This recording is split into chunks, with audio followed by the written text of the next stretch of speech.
Rushing to catch her flight, the businesswoman noticed a beautiful homeless woman with a baby. Taking pity on them, she handed over the keys to her lake house. "I'm flying out for negotiations for 3 months. Live at my place for now." Due to difficult negotiations, the woman returned only after 6 months. Remembering the woman with the baby, she drove to the lake house and turned pale at what she saw. Althea Vance ran a family business she had inherited from her father. At just 25 years old, the weight of the entire company had fallen on her shoulders. She had dedicated her life to work, and as a result, she had never started a family of her own. She only had her mother, who frequently reminded her of how important it was to find a beloved partner, and this irritated her to no end. Althea parked her black sedan in the driveway exactly at 11:40 at night.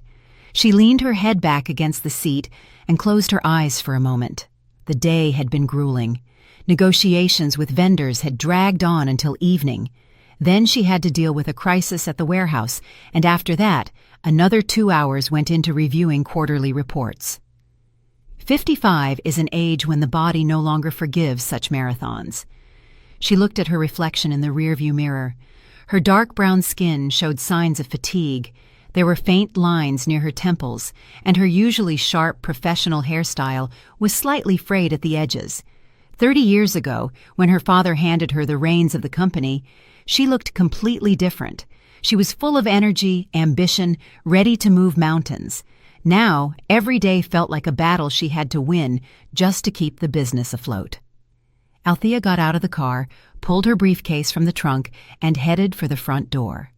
The house greeted her with dim light in the hallway and silence. No, not complete silence. From the kitchen came the low murmur of the television.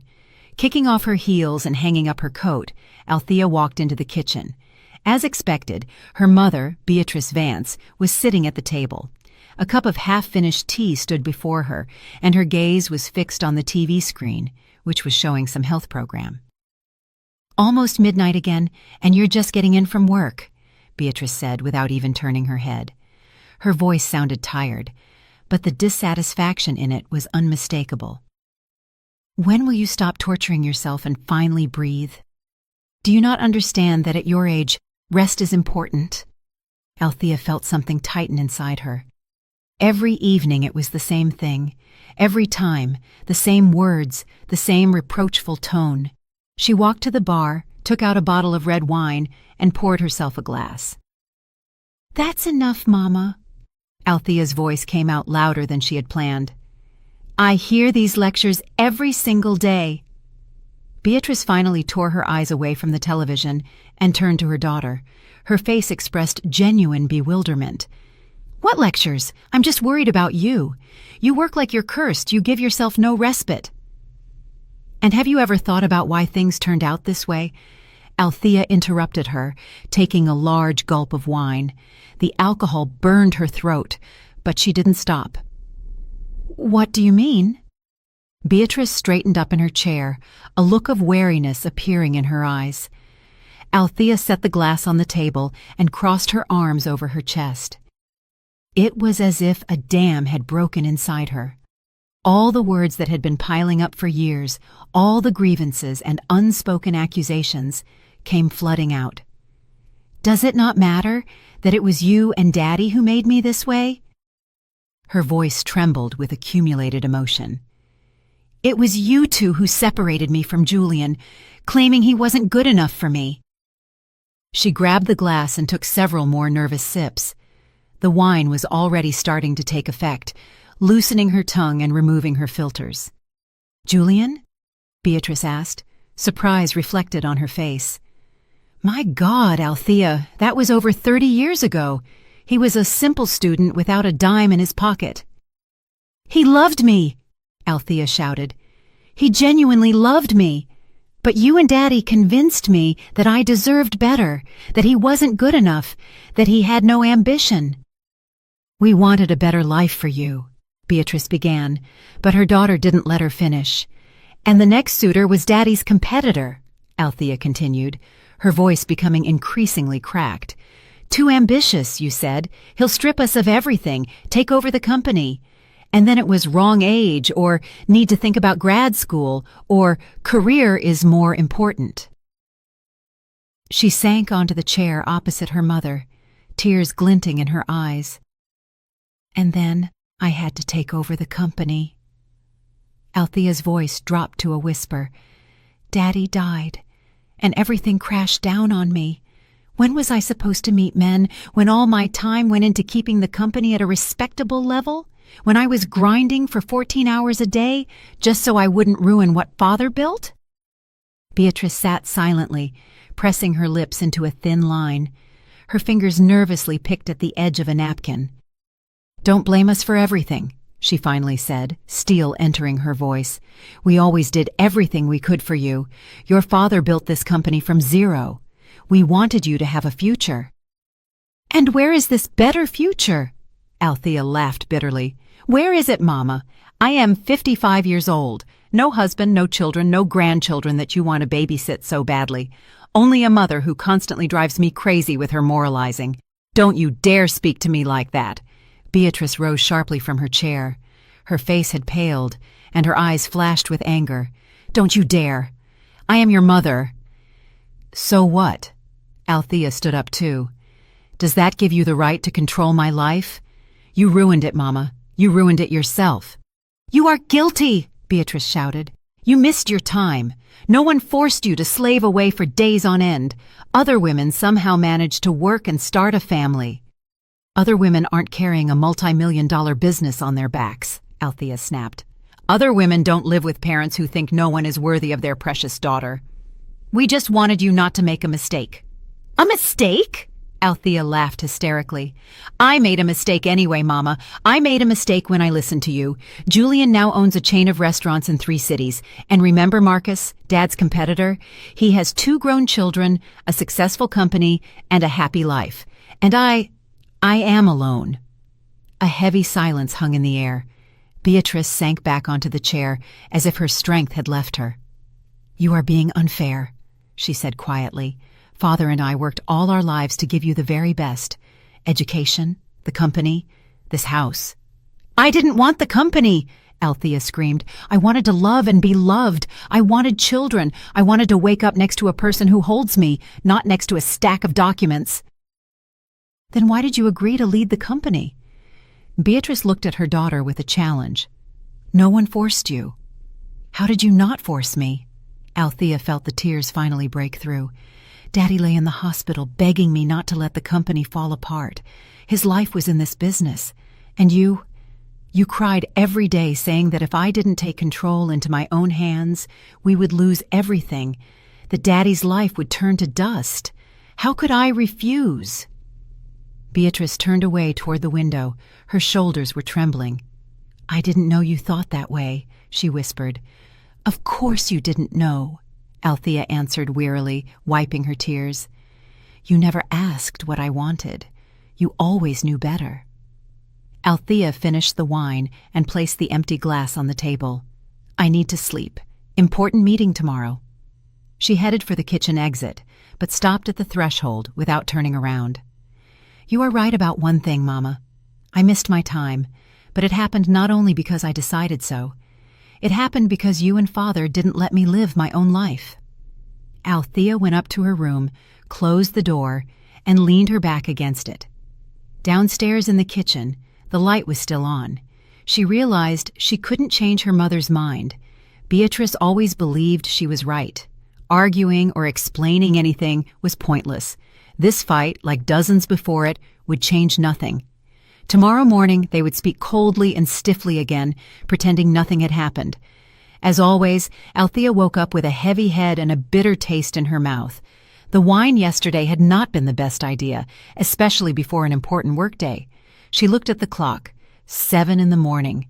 She needed to get ready. Coming down to the kitchen, Althea discovered her mother wasn't there.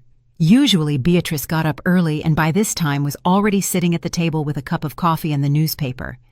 The kitchen is empty today. She's probably offended after yesterday, Althea thought, pouring herself coffee from the machine. Guilt gnawed at her from the inside, but she quickly suppressed it. There was no time to deal with family dramas right now. Negotiations with new investors were ahead, and she needed to prepare. She ate a hasty breakfast, left a short note for her mother on the table, "We'll be back late," and drove to work. The office met her with the usual bustle. The receptionist reported on calls.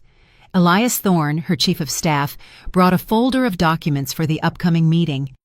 Althea immersed herself in work, trying not to think about yesterday's quarrel. It was around 2 in the afternoon when a call from Martha flashed on her phone. Althea frowned. Martha, the housekeeper, usually didn't disturb her over trifles. "Yes, listening," she answered, continuing to scan documents. "Me, Vance!" Martha's voice sounded alarmed, even frightened.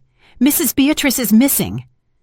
Althea froze, not immediately comprehending what she heard. "How do you mean, missing?" Her heart gave an unpleasant lurch. "I can't find her anywhere." Martha spoke quickly, incoherently. "She wasn't in the kitchen in the morning. I thought she was still sleeping, but when she still hadn't come out by 10, I went to check. The bed is made, she's not in the room. I searched all the rooms, the whole house, looked in the yard. I ran out to the street and called her, but Mrs. Beatrice is nowhere. This is all I need." Althea stood up sharply from the desk, dropping the folder of documents, papers scattered across the floor, but she didn't care. "Martha, are you sure you checked everywhere?" "Absolutely. I even looked in the basement and the garage. Her phone is lying on the nightstand in the bedroom. I'll be there soon." Althea hung up and pressed the intercom button. "Elias, come in immediately." Her assistant appeared in seconds, apparently sensing the anxiety in her voice. "Yes, Ms. Vance?" "Elias, I have unforeseen circumstances." Althea was already gathering items into her bag. Her hands were trembling slightly. "My mother is missing. I need to handle the search immediately. Reschedule all meetings." "Missing? How?" "I don't know." Althea cut him off sharply. "The housekeeper says she hasn't been home since morning." Elias Thorne had been with Althea for 10 years. In that time, they had become not just boss and subordinate, but almost friends. He saw her tense face and understood the seriousness of the situation. "Ms. Vance, can I help with anything? Maybe organize a search party? Or drive with you?" Althea thought for a second, but shook her head. "Not yet. If I need your help, I'll call." She grabbed her bag and coat and practically ran out of the office, leaving a bewildered Elias standing in the middle of the room. On the drive home, Althea replayed all possible scenarios in her head. Where could her mother be? Could she really have been so offended by yesterday's words that she decided to leave? But where? Braking sharply at a traffic light, Althea dialed the number of Elizabeth Barnes, an old friend of her mother's. "Hello," answered a cheerful female voice. "Mrs. Barnes, it's Althea. Is my mother with you?"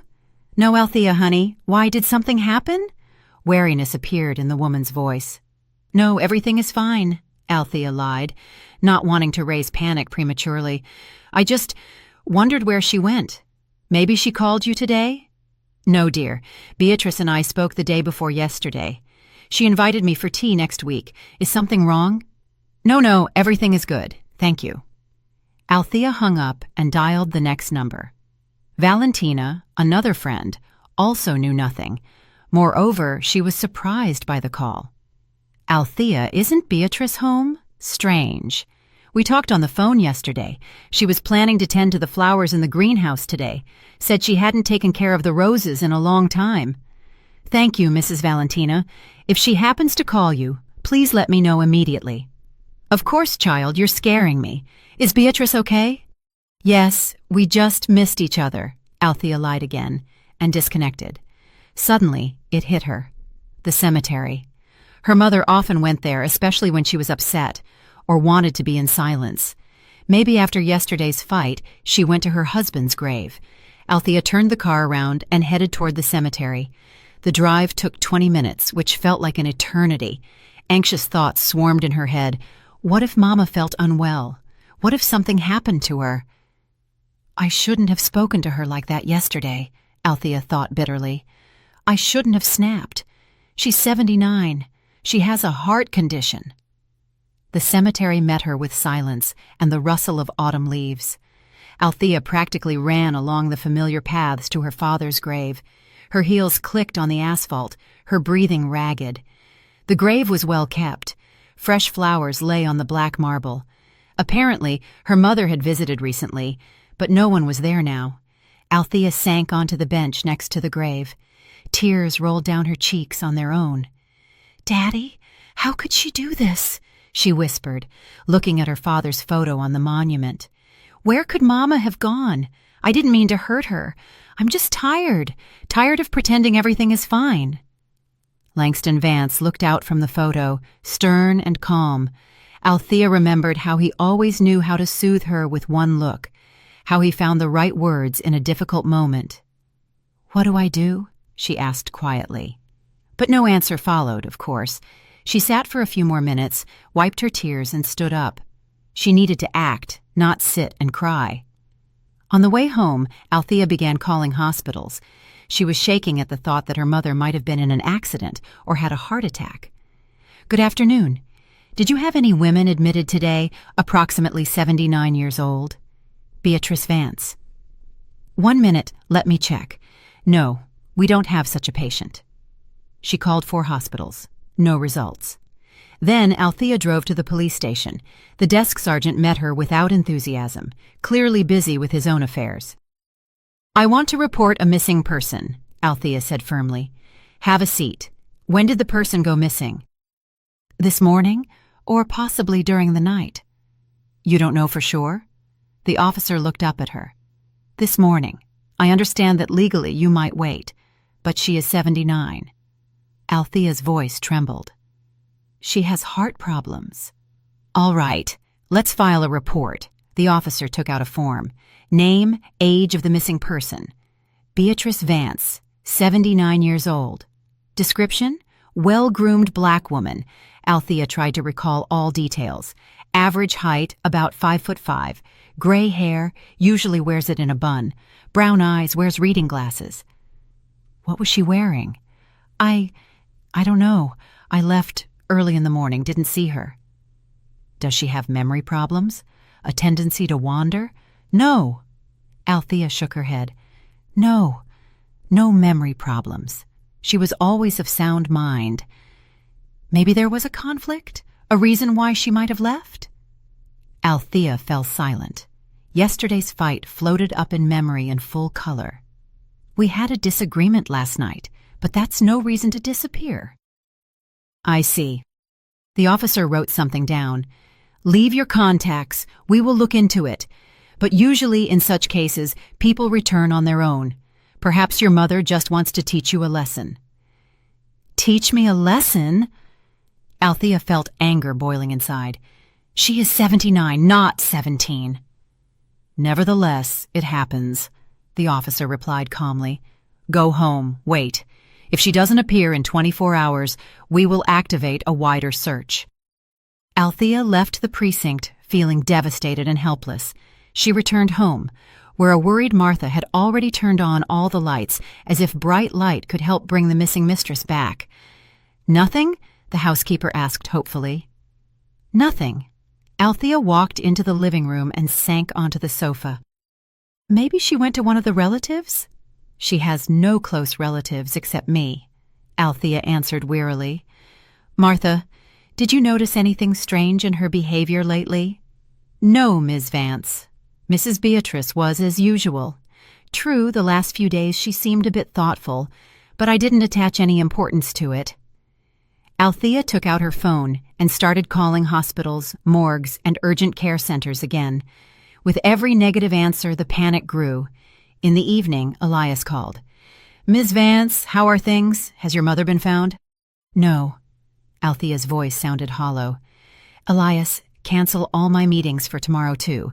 I can't think about work when I don't know where my mother is. Of course. Maybe organize an announcement or hire private detectives? Detectives? Yes, that's a good thought. I'll handle that first thing in the morning. Althea didn't sleep all night. She sat in the armchair in the living room, wrapped in a blanket, staring at the phone, hoping it would ring, that her mother would call and say everything was fine, that she just wanted to be alone. But the phone was silent. The same thought spun in her head. What if I never see her again? What if the last words we said to each other were full of anger and resentment? Althea closed her eyes, and tears flowed down her cheeks again. For the first time in many years, she felt so helpless. She could control the company, close deals, solve problems, but how to find a person who simply vanished? 3 days passed since Beatrice's disappearance, and Althea felt like she was slowly losing her mind. The police were working, but without much enthusiasm. Too many missing people, too few resources. Every day she called the precinct, and every day she got the same answer. Operational search measures are underway. Please wait. Althea sat in her office, staring out the window at the gray autumn sky. Untouched documents lay on the desk before her. The computer was on, but she couldn't force herself to work. Every time she tried to focus on numbers and reports, her mother's face floated before her eyes. The door to the office opened quietly, and Elias entered with another folder of papers. "Ms. Vance, you need to sign—" "Elias," Althea interrupted him without taking her eyes off the window. "Do you know any good private investigators?" Her assistant froze in the doorway. "Private investigators? You want to hire a private eye?" "The police work too slowly.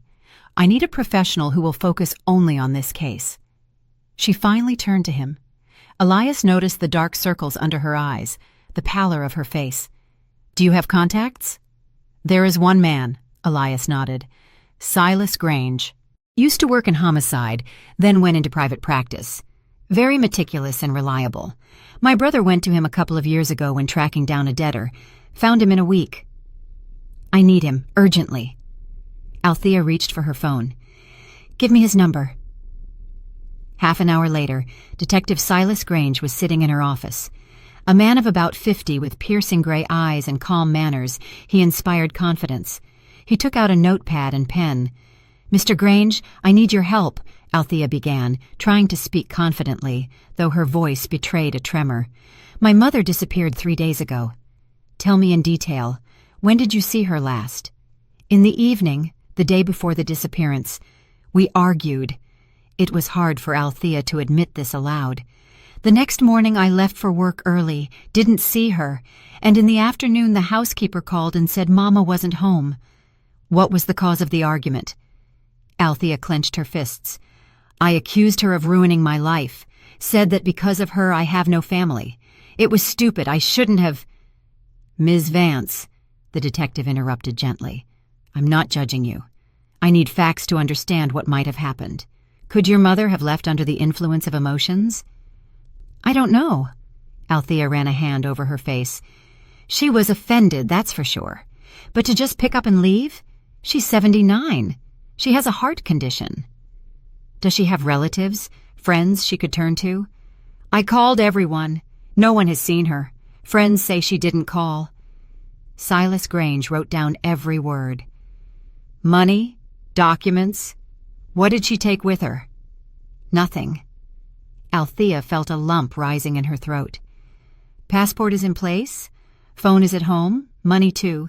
The housekeeper says she didn't even take her favorite purse." "That is strange," the detective frowned. "Usually people planning to leave take documents and money. Describe your mother to me in more detail. Habits, places she liked to visit." Althea spent the next hour answering the detective's questions.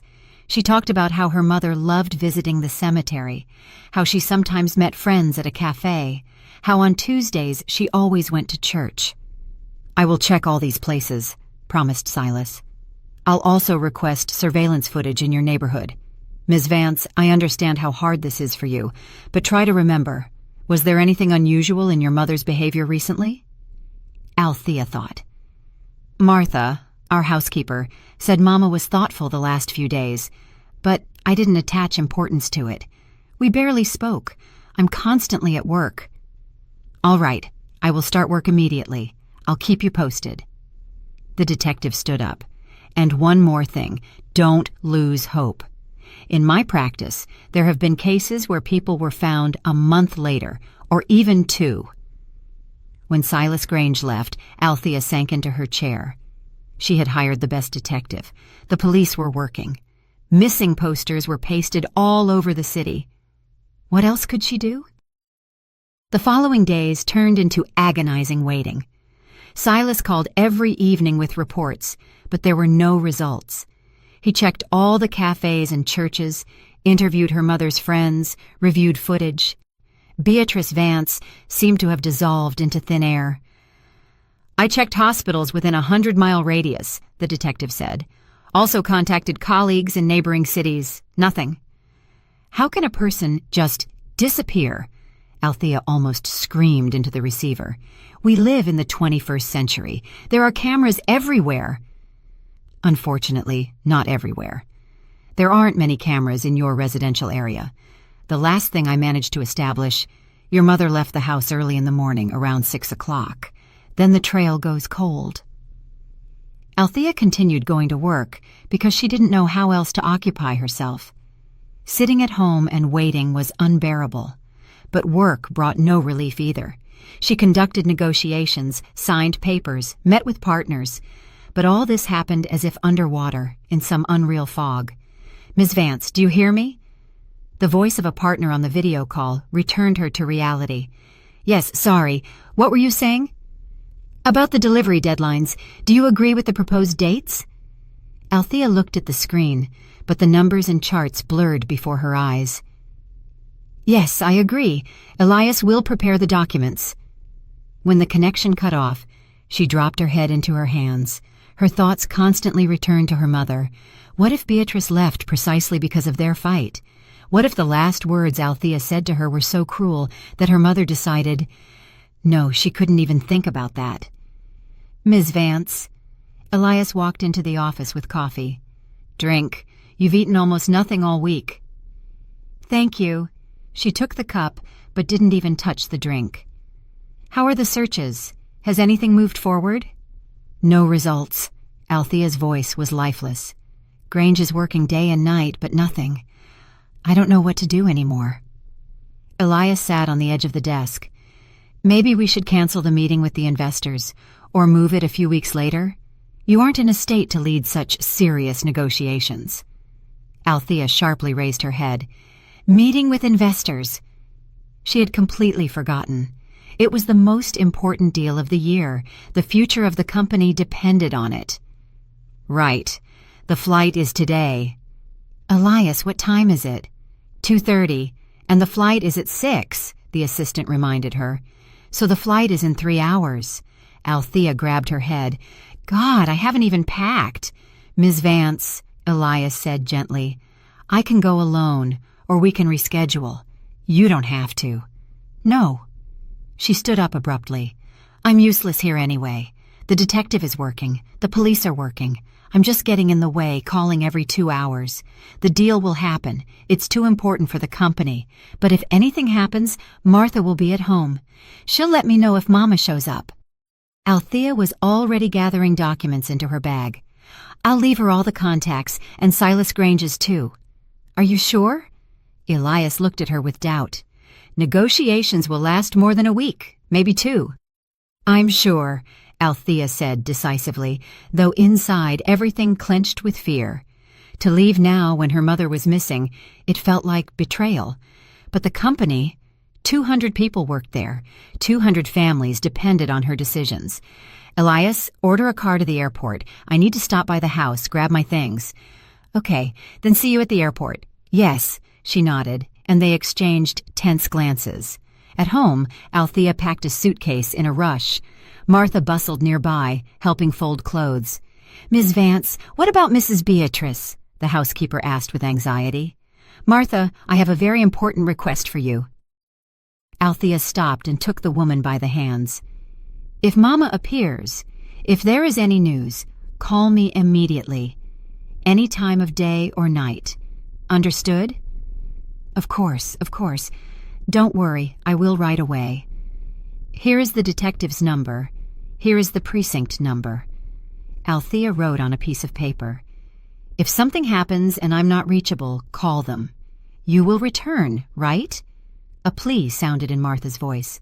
"Of course I'll return. Maximum 3 months." But even saying these words, Althea felt her heart constrict with pain. She called Silas Grange right from the car on the way to the airport.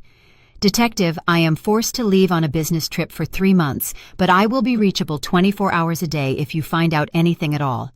"I understand, Ms. Vance. Don't worry, I will continue the search. I have a few more leads to check." "What leads?" She gripped the phone. "Too early to say. Don't want to give false hope, but I am working. Rest assured."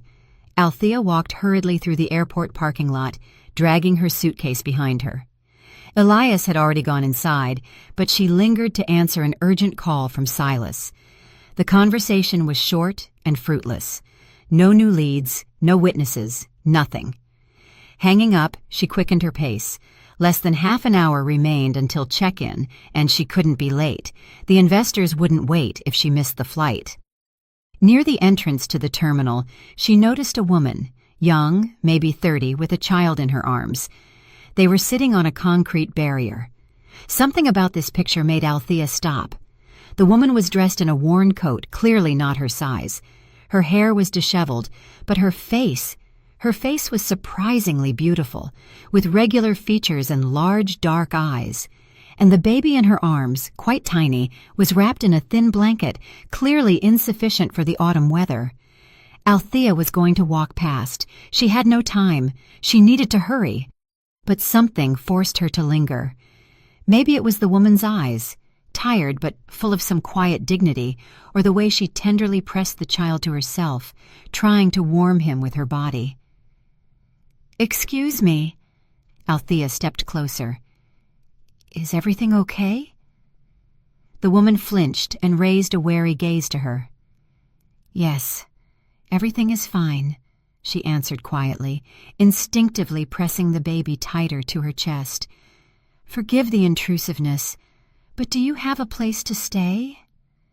The woman fell silent for a moment, as if debating whether to tell the truth to a stranger. Then she lowered her gaze. "Not right now, but we'll manage." Althea looked at the child, a boy, judging by the blue hat, sleeping with his face buried in his mother's shoulder. He was no more than a year old, and suddenly a thought flashed in Althea's mind. What if my mother is sitting somewhere like this too, lonely and helpless? What if someone is walking past her just as indifferently as most people are walking past this woman right now? "Listen." Althea dug in her purse and pulled out a set of keys. "I have a lake house upstate, about 40 miles from here. I'm flying away for a long time, several months. The house is empty. Do you want to live there?" The woman looked at her with such disbelief, as if Althea had offered her $1 million. "What? But why? You don't know me, and that matters." Althea held out the keys. "You have a small child. He needs a roof over his head. I have that roof, and right now no one needs it." I can't just take it." The woman was clearly bewildered. "This is too much." The baby in the woman's arms stirred and started crying softly. The mother began to rock him, and Althea saw her hands trembling, from cold or from fatigue. "I am flying away for negotiations for 3 months. Live at my lake house for now," Althea repeated, offering the keys again. 3 months? The woman still hesitated to take the keys. "But why are you doing this?" Althea thought about it. Indeed, why? She wasn't used to spontaneous decisions, especially like this. Letting a stranger into her home was reckless, but something inside told her it was right. "Because," she stumbled, "because my mother is missing right now, and I don't know where she is, or if she is okay. And I want to believe that if she is somewhere in need of help, someone will be nearby and help her, like I am helping you now." The woman slowly reached out and took the keys, her eyes filled with tears. "Thank you," she whispered. "I don't even know what to say. My name is Sienna, and this is Leo." "Althea," she introduced herself. "Listen, I need to run. I'm late for my flight, but I'll call my driver right now. He will take you." She dialed the number of Dante, her regular driver. "Dante, are you still in the parking lot?" "Yes, Ms. Vance. Did something happen?" "A woman with a small child is coming to the terminal entrance right now. Her name is Sienna. Drive them to the lake house, please." "To the lake house?" Surprise sounded in Dante's voice. Yes, Althea quickly dictated instructions. And buy them everything they need. Groceries for the start, clothes for the child. It's clear they need everything. Baby food, diapers, whatever babies need. Understood. Everything will be done, Ms. Vance. Pulling up now. Althea turned to Sienna. You will be driven. There is everything necessary at the lake house. Linens in the closet in the bedroom, dishes in the kitchen. The heating is electric. You'll figure it out. I don't know how to thank you. Sienna looked at her as if seeing an angel. You saved our lives. Don't exaggerate. Althea smiled, though her soul was heavy. Just helped. She had already turned to go when Sienna called out to her. Althea, I hope they find your mom. They definitely will. Althea nodded, unable to say another word, and hurried into the terminal. At the check-in counter, Elias was already waiting for her nervously. Ms. Vance, where were you? 3 minutes until check-in closes. Sorry, got held up.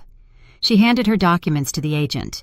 While they processed the luggage, Elias didn't take his studying gaze off her. Did something happen? No, yes, I just gave the keys to the lake house to a homeless woman with a child. Elias stopped dead in his tracks. You did what? Gave the keys to the lake house.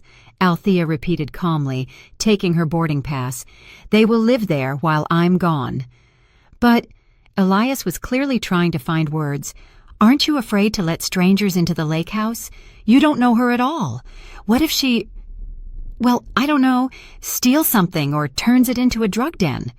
Althea stopped and looked at him. No, I'm not afraid. The woman isn't guilty that her fate turned out this way. I'm sure she's good. Where does such confidence come from? Elias shook his head. Ms. Vance, you were always cautious in business, vetted every partner. And here, I just felt that I needed to help, Althea interrupted him. There were no lies in her eyes, Elias, only exhaustion and fear. And that baby, he was cold. How could I walk past? Elias sighed. All right, hope you're right. If only, because I don't want to deal with the consequences if you made a mistake. They passed through security and headed to the boarding gate. The waiting area was crowded and noisy. Althea sank into a chair, feeling fatigue roll over her. The last week had squeezed all the strength out of her. You're worried about your mother. That's why you helped that woman, Elias asked quietly, sitting down next to her. I don't know, Althea answered honestly. Maybe I just wanted to do something good. Maybe it's some form of atonement. Atonement? For what? For being a bad daughter, for the fact that the last words I said to Mama were cruel, for the fact that I am flying away now instead of staying and searching for her. You are not a bad daughter. Elias shook his head. You are doing what you must. Must. Althea chuckled bitterly. I've been doing what I must all my life. And here is the result. Mama is missing. I have no family, just endless work. Boarding was announced. They stood up and headed to the gate. In line, Althea checked her phone again. No messages from Martha or the detective. On the plane, she settled by the window. Elias sat next to her and took out his laptop. Let's go through the presentation one more time, he suggested. Let's, Althea nodded, though she absolutely did not want to think about work. For the next hour, they discussed the project that was supposed to take the company to a new level. Elias showed charts and calculations, explained strategy, and Althea nodded and made notes, but her thoughts were far away. The plane took off, and Althea pressed her forehead against the cold porthole. Down below remained the city where her mother was. Or wasn't. With every day, hope melted. Ms. Vance, Elias called her. Are you listening? Sorry, got lost in thought. I asked, when do we contact Dante? I want to make sure he got that woman there. Good thought. Althea dialed the driver's number. Dante, how did everything go? Everything is great, Ms. Vance. Took Sienna and the baby to the lake house, helped them get settled. Then went to the supermarket, bought groceries, clothes for the kid. The woman was crying with gratitude. Thank you, Dante. I'll transfer the money for the purchases. Don't mention it. By the way, She's a good woman, intelligent. Told me a little about herself. She has a college degree, worked as an accountant, but her husband turned out to be a tyrant. Had to run. I see. Althea felt she hadn't been mistaken in her impulse. Dante, keep an eye on them, please. If they need anything, help out. Of course.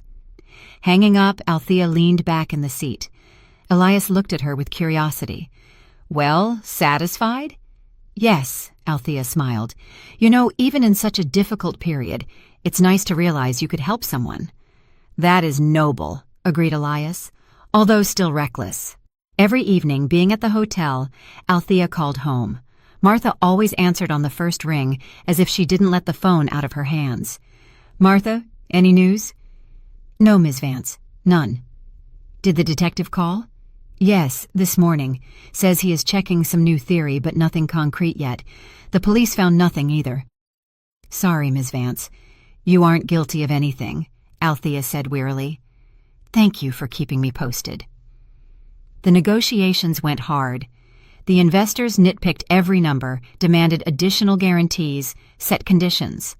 Althea conducted negotiations on autopilot, mechanically answering questions and putting forward counterarguments. Elias supported her as best he could, but even he saw that his boss was holding on with her last bit of strength. Ms. Vance, you did great today, he said, after another round of negotiations. Managed to convince them to lower the percentage. Yes, she answered indifferently, checking her phone. No messages. The chances that everything was okay with Beatrice decreased daily. Althea knew the statistics. The more time passes from the moment of disappearance, the lower the probability of finding the person alive and well. It made her sick. But she had to pull herself together, smile at investors, discuss contract terms, pretend everything was under control. And at night, she lay in the hotel room and stared at the ceiling, replaying the last conversation with her mother in her head. Every word, every intonation. And with every day, the weight of guilt became heavier. 6 months. Althea spent half a year in negotiations that were supposed to be the most important in her company's history. The investors turned out to be so demanding and cautious that every point of the contract was discussed for weeks. Initially, it was planned that everything would take 3 months, but negotiations dragged on, new conditions arose, additional meetings with partners in other cities were required. Now, finally, the plane landed in her home city, and Althea and Elias walked through the airport terminal with suitcases. The deal was closed, contracts signed. The company received investments that would allow it to expand and enter the international market. It was a victory. But Althea felt no joy. Ms. Vance, you are amazing. Elias walked beside her, not hiding his enthusiasm. You handled this. Honestly, there were moments I thought they would refuse, but you convinced them. That is your merit too, Elias. Althea smiled wearily and patted her assistant on the shoulder. You helped me persuade the investors, especially when it came to return on investment timelines. Without your calculations, we wouldn't have been able to convince them. Team, Elias answered modestly. We are a team. By the way, are you going home now or to the lake house? Althea stopped dead. The lake house. She had truly completely forgotten about it during these months. Right, I forgot I have guests living there. She smiled, shrugging her shoulders. Wonder how they are. Dante mentioned a couple of times that everything was fine. Maybe home first to rest, Elias suggested. No, Althea shook her head decisively. I'll go to the lake. I want to make sure everything is okay and get to know Sienna better. After all, she's been living in my house for half a year, and I haven't really spoken to her. They said goodbye at the exit.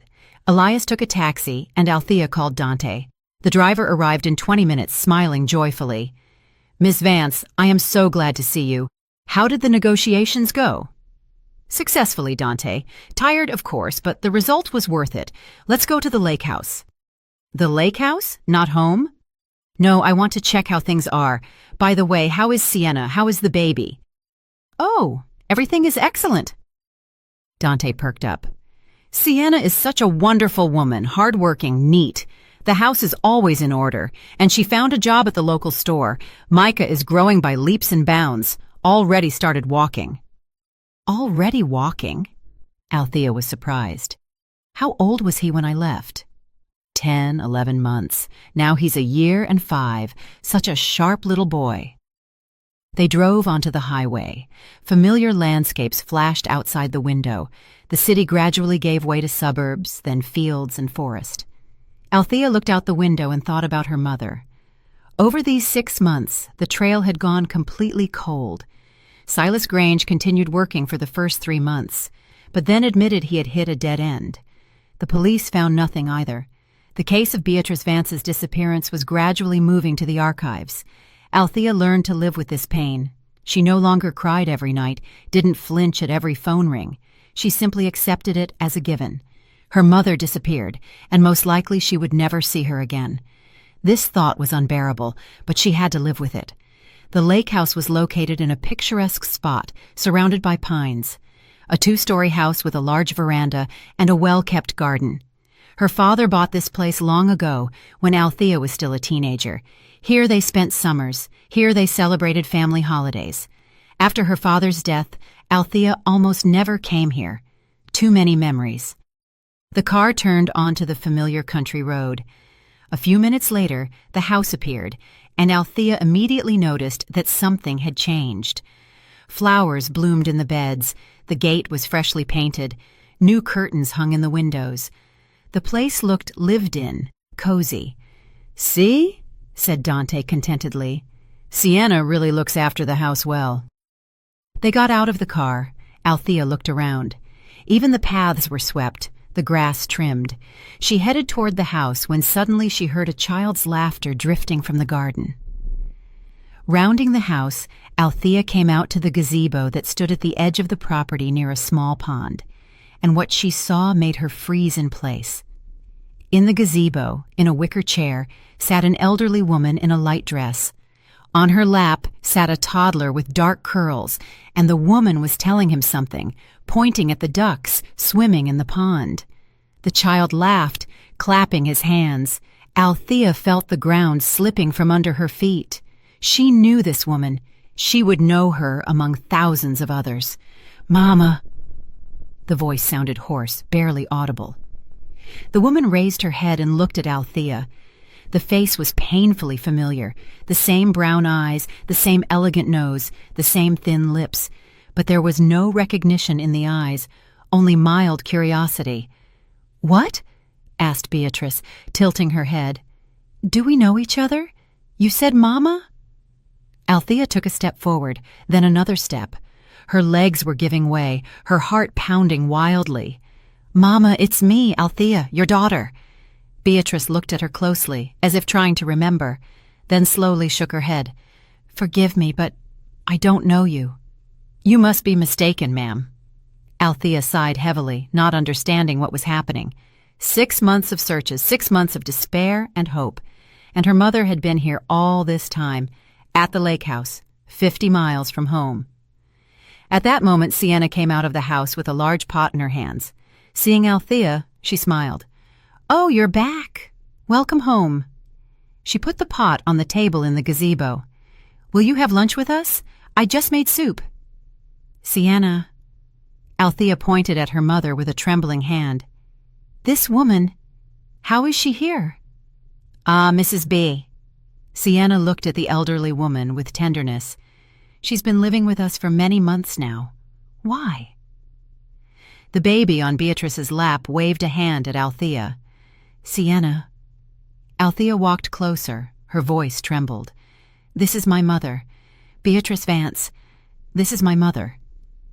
Sienna froze, the pot nearly falling from her hands. "So this is your mom?" Sienna was surprised, shifting her gaze from Althea to Beatrice. "My God, I didn't know." She walked out of the house and disappeared 6 months ago. Althea spoke incoherently, tears already rolling down her cheeks. "Police searched, private detective. No one could find her, and I was so worried. Thought I lost her forever." Sienna sank onto the bench as if her legs wouldn't hold her. Sienna, please. Althea grabbed her hands. Tell me how she ended up here. Okay. Sienna nodded. Sit down. I'll tell you everything. Bea, dear, can you play with Leo a little longer? Of course. Beatrice smiled at the baby. We will feed the ducks. Yes, Sunshine. Althea sat opposite Sienna. Her hands were shaking, and she clenched them into fists to stop the tremors. Tell me everything from the beginning. It was a few days after you gave us the keys, Sienna began. I remember exactly. 4 days passed. Leo and I went for a walk to the river. There's a very beautiful spot not far from here where you can sit on the bank, and suddenly I saw this woman. Where exactly? Althea interrupted. By the bridge. She was standing in the middle of the road and looked lost. I initially wanted to walk past, but she was so scared. I went up and asked if she needed help. She looked at me with such lost eyes and asked, "Where is the house? I am looking for the house." Althea listened, not breathing. I asked which house. She named the street and number. This street, this house. Sienna pointed to the lake house. I was shocked. I said, "Well, I live in this house. Come on, I'll walk you." We brought her here and she started crying. She walked into the house, looked around, and burst into tears. Said, "I know this place. I was here. We were here with Langston." She constantly repeated that name, Langston. "Langston is my father," Althea said quietly. "He died when I was 25, 30 years ago." See? Sienna nodded. She lives in the past, remembers her husband, remembers her youth. But everything that happened after his death, she doesn't remember. Althea looked at her mother, who was cheerfully talking to the toddler. At all? At all? I tried to ask her about family, about home. She described the apartment where she lived with her husband, described her work. She was a teacher, right? But about you, about the fact that she has a daughter, nothing, as if it didn't happen. Need to show her to a doctor. Althea wiped her tears. Urgently. This is memory loss. Maybe trauma? Maybe she fell, hit her head? I took her to a doctor, said Sienna. A week after I found her, to the local general practitioner. He said tests and scans were needed, but Beatrice refused, was afraid of hospitals. I couldn't force her. It's okay, I'll find a good doctor. Althea was already making plans. We'll do all tests, scans, find out what happened to her. They sat in silence for a few minutes. Althea couldn't tear her gaze away from her mother. Beatrice held Leo in her arms and showed him how to throw breadcrumbs to the ducks. The baby laughed, and her mother smiled with such a soft, happy smile. So, all this time, she has been living here with you? Althea finally asked. Yes, Sienna nodded. I couldn't leave her alone, you understand? She was so lost, so helpless. I decided I would stay with her until someone from her family was found. I didn't know it was your mother. And how did you live? On what? Althea remembered Dante talking about a job. I found a job at a store, here in the village not far. The owner, a wonderful man, allowed me to bring Leo with me. The pay isn't big, but it was enough for us. Beatrice helped around the house, cooked, cleaned. She cooks beautifully, by the way. Sienna smiled. And she watched Leo when I was at work. He got so attached to her. Calls her Grandma. Grandma, repeated Althea, and a new wave of tears rose to her throat. She doesn't remember her own daughter, but cares for a stranger's child. Althea, Sienna leaned forward.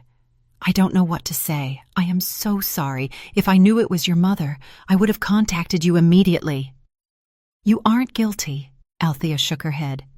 You saved her. You gave her shelter, cared for her. Sienna, thank you so huge that you didn't abandon my mom, that you looked after her all these months. Thank you. Tears appeared in Sienna's eyes. You sheltered me and Leo when we were left with absolutely nothing. You didn't even know us, but you helped. And I I simply couldn't abandon an elderly woman who needed help." They hugged, both crying from relief, from happiness, from everything experienced over these months. "Sienna," Althea pulled back, "this isn't my business, and you don't have to answer if you don't want to. But how did you end up on the street with a child? What happened?" Sienna wiped her tears and took a deep breath. "I was married to a wealthy man, Richard. We met when I was working at his company. He was charming, generous, courted beautifully. I fell in love." She fell silent. Her gaze became distant. "The wedding was lavish. He bought me a condo, a car, clothes. I thought it was love. But after Leo was born, everything changed. He started getting jealous of the baby, said I was giving him too much attention, and then he started hitting." "God," whispered Althea. "At first rarely, then more and more often. He controlled my every step. I couldn't leave the house without his permission, couldn't call friends. My parents died, and my brother lives overseas. I was all alone, and I was afraid he would kill me, or even worse, do something to Leo." Sienna ran a hand over her face, brushing away new tears. "I saved money little by little, hid it, saved for 6 months. And when I saved enough for a bus ticket, I ran, just took Leo and left while he was at work. Went to the station and got on the first bus that was leaving. Didn't even know where it was going. Just went wherever my eyes looked, and then met you." "Is he looking for you?" asked Althea. "I don't know. Probably. The store owner hired me off the books, so Richard couldn't find me through databases." Althea thought, "You know, Sienna, let's switch to first names. I think after everything we've been through, it's appropriate." "Okay," smiled Sienna. "I have a proposal." Althea looked her in the eyes. "I want to offer you a job in my company, on normal terms with official registration and a good salary. You said you worked as an accountant." "Yes, but—" "No buts. You saved my mother, cared for her when I didn't even know where she was. I am the one who should be grateful to you, and also, I want to take you all home. Mama, you, Leo. I have a big house. There's enough room for everyone. Leo will be better off in the city, more opportunities, good doctors, daycare." "Althea." Sienna looked at her with amazement. "That is too much. You have already done so much for us." "It isn't too much. It is right," said Althea. "Mama will be with me. You will work. We'll hire a nanny for Leo for the time you're at work, and when he gets older, preschool, everyone will be busy, all together, like a family." "Like a family," repeated Sienna, and tears flowed down her cheeks again. "I have dreamed of a real family for so long." They had lunch all together at the big table in the gazebo. Beatrice told stories about her youth, about how she met Langston, how they drove down south for their honeymoon. She spoke vividly, with a smile, and it seemed she had truly returned to that happy time. Althea listened and cried, trying to do it unnoticeably. Her mother was alive, was nearby, but at the same time, she wasn't. The woman sitting opposite didn't remember her, didn't recognize her. It was happiness and tragedy simultaneously. The next day, Althea summoned the city's best neurologist to the lake house. The doctor conducted an exam, asked many questions, ordered tests and scans. "Judging by the symptoms, your mother suffered a TIA, a mini stroke," he told Althea privately. "It happened most likely at the moment of disappearance or shortly before. A mini stroke can proceed almost asymptomatically. The person doesn't always even understand what happened to them, but the consequences can be serious. In your mother's case, the areas of the brain responsible for long-term memory were affected." "So she will never remember me?" Althea's voice trembled. "I can't say for sure. The brain is a complex system. Sometimes memory is restored partially or completely, sometimes not. It takes time, rehabilitation, support of loved ones. I will prescribe treatment, vitamins, nootropics, and most importantly, surround her with familiar things, photographs, stories. This can help."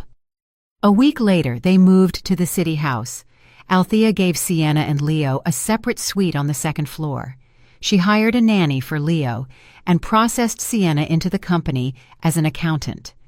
Sienna turned out to be an excellent employee, attentive, responsible, a fast learner. Elias, who initially treated her with distrust, admitted a month later that it was a successful decision. Leo, while his mom was at work, stayed home with the nanny and Beatrice. The elderly woman grew attached to the boy and cared for him with such tenderness that the nanny often joked, "I have nothing to do here. Mrs. Beatrice does everything herself." Gradually, very slowly, memory began to return. First, Beatrice remembered her friend Elizabeth, then the address of the house where she lived with her daughter. Then Althea herself. It happened 3 months after the move. Althea came home from work, and her mother met her at the threshold with a smile. "Althea, my daughter," she said simply. "How I missed you." And they hugged, both crying from happiness. Beatrice didn't remember the details of the last 30 years, but she remembered the main thing, that she had a daughter whom she loved. Now they all lived together in the big house. Sienna worked and gradually gained confidence in herself. Leo grew into a healthy and happy boy. Beatrice was recovering and remembered something new every day. For the first time in many years, Althea felt she had a real family. Not the one dictated by obligations and duty, but one created by love and mutual support. I'm really glad you're here and that I could share my story with you. If you liked it, show me by liking the video and subscribing to my channel. Let's see how many of us there are. Write in the comments which city you're watching from and what time it is. I'm so curious to know where all you wonderful people are tuning in from. If you want to support me a little extra, you can also send a small donation. I share new life stories for you every single day. And now 2 of my most popular stories will pop up on the screen, so you can choose what to watch next.